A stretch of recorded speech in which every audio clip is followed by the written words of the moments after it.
Hello, hello, hello. It's me, Dr. Benji. Welcome back for another episode of Canary Island. There are 14 games to go in the league, and things are hotting up. Now, you will notice we played Arsenal, and I didn't live comment, and as we lost 1-0, good. It would have been a waste, wouldn't it? Let's face it.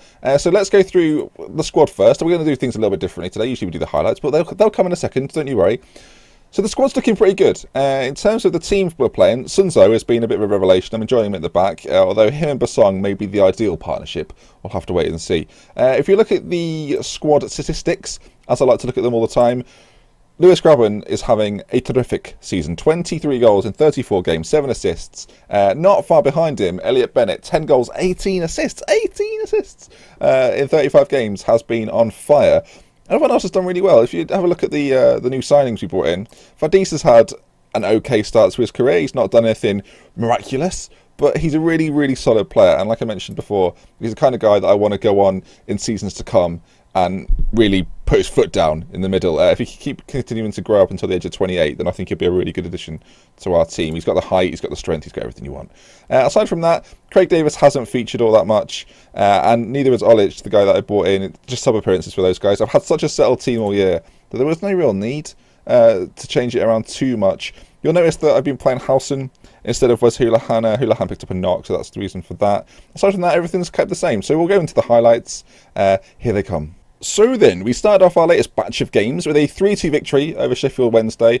We had the better of the game, 20 shots compared to their 5. The first goal coming from Lewis Graben, who within this little batch got 5 goals, I think it was, in 3 league games. So he's been on absolute fire. Sunzo got his first goal for the club with a header from an Elliot Bennett corner. But then again, Sheffield Wednesday, they were, despite only having 5 shots in the game, they played okay. May getting the first goal, and then he grabs his second, and at 2-2, I'm a little bit worried.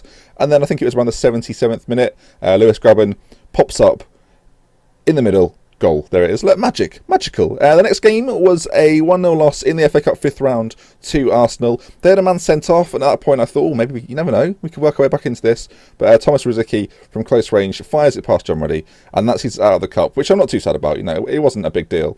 The next game was an absolute corker. It's a shame we couldn't live comment, really. It was Norwich City 5, Bournemouth 2. Graben got things underway with a 1-0.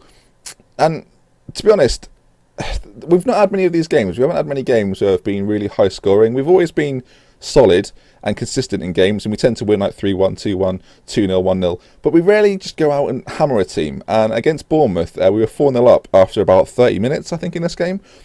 And they just didn't have a reply. And at that point, you think, come on, let's go for 10. Let's go for 10. I think we ended up being 5-0 up before they replied. I think this is the 5th goal. Elliot Bennett, weird defending, I think we'd describe it as.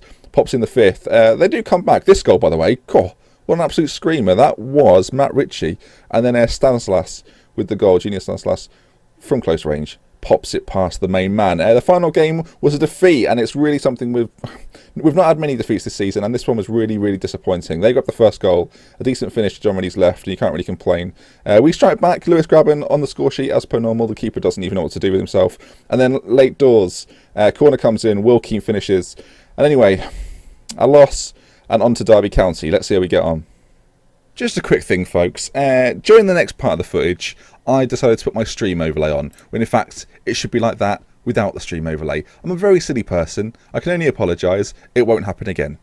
So after that run of games, that leaves us in 4th place. We are 3 points behind Cardiff, who are in that promotion slot that we need so greatly.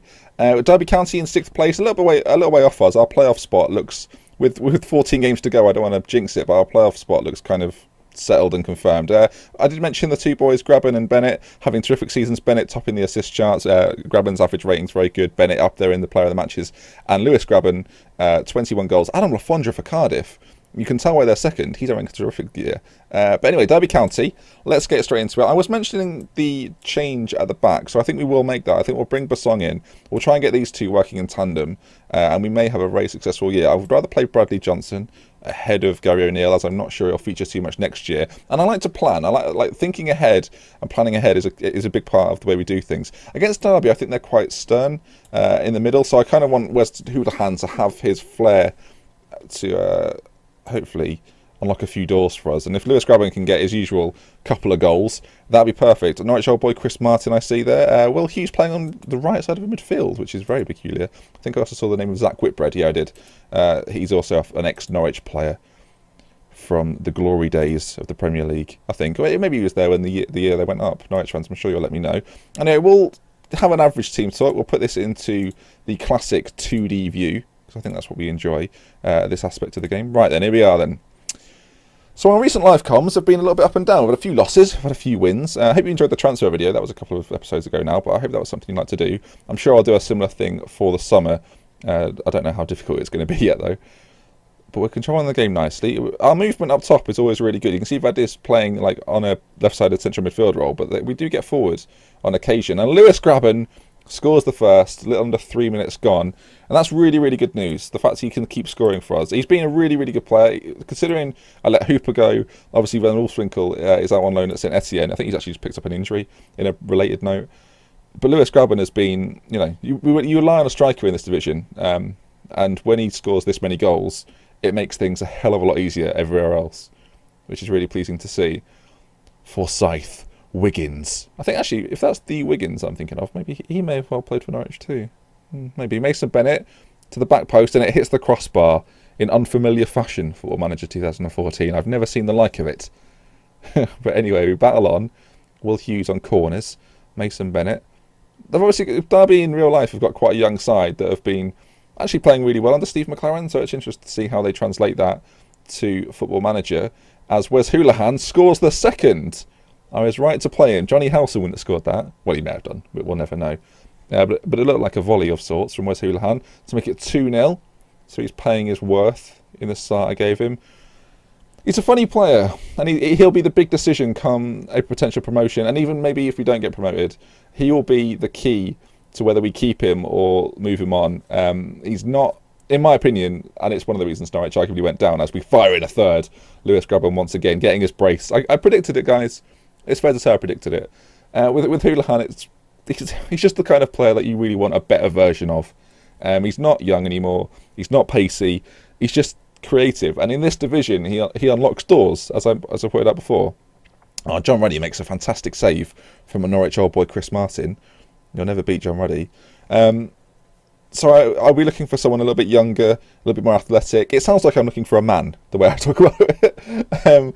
But no, just someone who's an upgrade of Wes Hoolahan. He's a great player. I keep saying it, but he's a great player for this division. But then anything beyond this, he's not very good at. And Hendrick has scored an absolute beauty from the edge of the box. That makes it 3-1.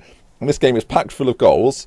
And the good thing about that is we've scored most of them. And there's another highlight at the end of this half. My word, we are highlight filled in this game. We've not got many games left, so I think we'll probably live com one more, and then we'll see what the situation is towards the end of the season. If there's playoffs, obviously I'll live com all the playoff games, because it'll be a big moment, as well as the end of the season's debacle, depending on what we need to get promoted, if it comes to that point. But we're definitely in the race for it, and that's what's important. Obviously, coming down from the Premier League, you at least want to be back in the conversation. So that's what you need. As the ball's played to the back post, Bennett and Redmond and Grabban are just absolutely lethal. And Grabban grabs his hat-trick, a first-half hat-trick for Lewis Grabban. I've been raving about him, so to see him do it live for you lot right now is magnificent. That's just what I want. Anyway, half-time team talk is necessary. So we'll say we're very pleased and to keep it going, and they love it. It proves to me that though the mentality is often changed by people, and people think you have to change the mentality to have the perfect tactic, keeping it on standard is a legitimate strategy. Because it doesn't, you don't have to impact the game in such a way. You can have a system which is fluid, so the players are moving around one another. But I just like standard because I don't feel like I'm allowing teams to come onto me, and I don't feel like I'm attacking them to such an extent that I'm at risk of a counter-attack. And that's another reason I don't always play control. I just realised the game has flown by. My word, I started a conversation, and we've not had a single highlight in the second half, and that's going to bring us to the end. But yeah, I will finish that point. That I use standard rather than control or attacking or counter more often than not, because I think it gives you a nice sort of in-between, and that's what it is, isn't it? It's the in-between tactics that are working so well for me and can work well for you in the right system, whether it's just playing fluid or rigid. It'll always work. So that win puts us third, level on points with Cardiff, who have a game in hand, it should be noted.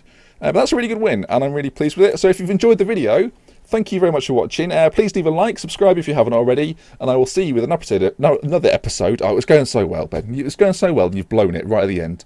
I will bring you another episode of Canary Island very, very soon. Goodbye.